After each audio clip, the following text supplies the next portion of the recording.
All right, so today we're going to talk about the law of sines, which is going to be applied to non-right triangles. So these are triangles that have no right angle, and we're going to use them in these three situations where you're given angle, angle, side, angle, or side, side, angle. So this is the formula. It's on page 32. We're going to refer back to that as we do our problems for day 8. All right, so if you look at problem number 1, we're going to see what do we have. We have an angle, another angle, and a side. So this tells me I can use law of sines. Everything today is going to be law of sines, but eventually you're going to have to decide between law of sines and law of cosines, so I just figured I'd set that up. All right, so one thing you can remember back from geometry is that all three angles in a triangle add up to 180. So if you do 180 minus 105 and 37, you should be able to find your missing third angle. All right, so if you do that, you get 38 degrees. So that's angle B. So that answers one question already. All right, but we need to find all the missing sides and all the missing angles. So we're going to use law of sines. Now, the capital letters, these are all angles. The lowercase letters, these are all sides. So we're just going to set up our three fractions. All right, so sine of A, we have sine of 37 over side A, which is the one that's directly across from angle A, which is 24. Then we're going to keep going. Sine of 38 over, we don't know this, so that's called side B. Sine of C, which is sine of 105 over, we don't know that, that's side C. All right, so now how do we solve this? You're going to pick two fractions to cross multiply. So I'm just going to pick these first two fractions. And if you remember cross multiplying back from algebra, you just multiply this diagonal times this diagonal and set them equal to each other. So we have sine of 37 times B equals 24 times sine of 38. All right, so we need to get B by itself. How do you do that? These are multiplying, so to undo multiplication, we just divide. So these cancel out, and I get B equals, and then this is something I just typed directly into my calculator. 24 times sine 38 divided by sine of 37. And I get B to be 24.6. All right, so side B is 24.6.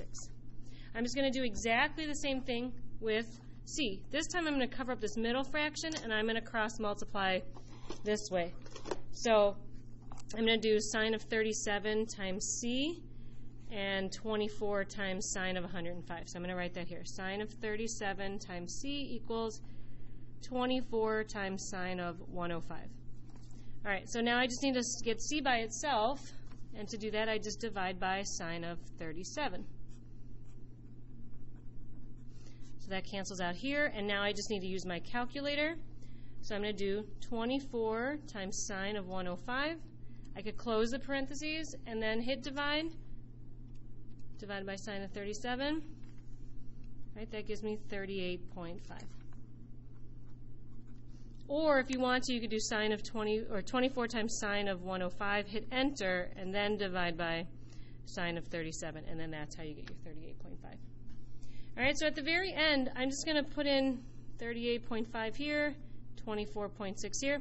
And there's a way to double check that if you did it right, the smallest angle should be across from the smallest side, the largest angle should be across from the largest side, and the middle angle should be across from the middle side. So if that all matches up, then you probably did it right.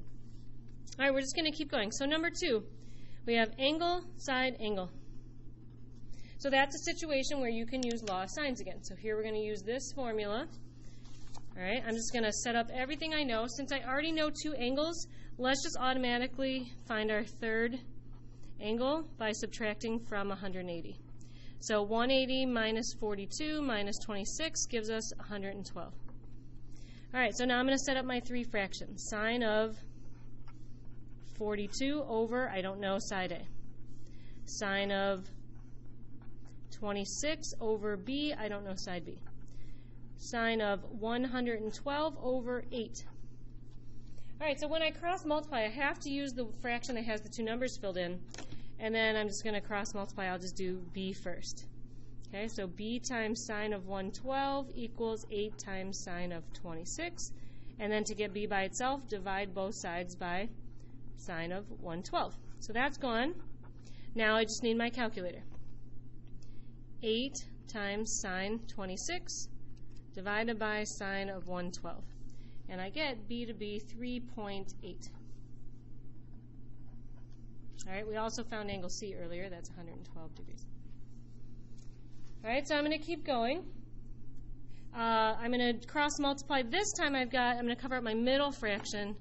I'm going to cross multiply sine of 42 times 8 and a times sine of 112. So sine of 42 times 8 equals a times sine of 112. So I want to get a by itself, divide by sine of 112. Okay, and then take out your calculator. I'm doing sine of 42 times 8. Make sure, notice I closed my parentheses here. Then I'm going to divide by sine of 112. All right, so final answer for side A is 5.8. All right, so if I label my diagram with all my measures that I found, just double check, is the largest angle across from the largest side? Yep. Is the smallest angle across from the smallest side? So that works out. So we probably did it right. All right, number 3, we've got two sides and an angle. Now the angle's not in between the two sides, so it's side, side, angle, not side, angle, side. All right, so I'm going to do sine of angle A. I don't know that. Over side A. I don't know that either. Then I've got sine of B, which is 62 degrees, over 18, and sine of C over 10. Now in this one, because we don't have two angles, we can't find the third one by subtracting from 180. So I'm going to cross multiply here. 10 times sine of 62 equals 18 times sine of C. I'm going to get sine of C by itself, so I'm going to divide by 18. All right, so if I do that, I've got sine of C is equal to 10 times sine 62 divided by 18. Now that's not my angle. This goes back to what we did the other day. Sine of C equals 0.49 ... So I want to do inverse sine. Anytime I want to find the angle, I want to do inverse sine of that number. So notice I just put in my answer. I got that by going to second negative sign. And that gives me angle C is 29.4 degrees.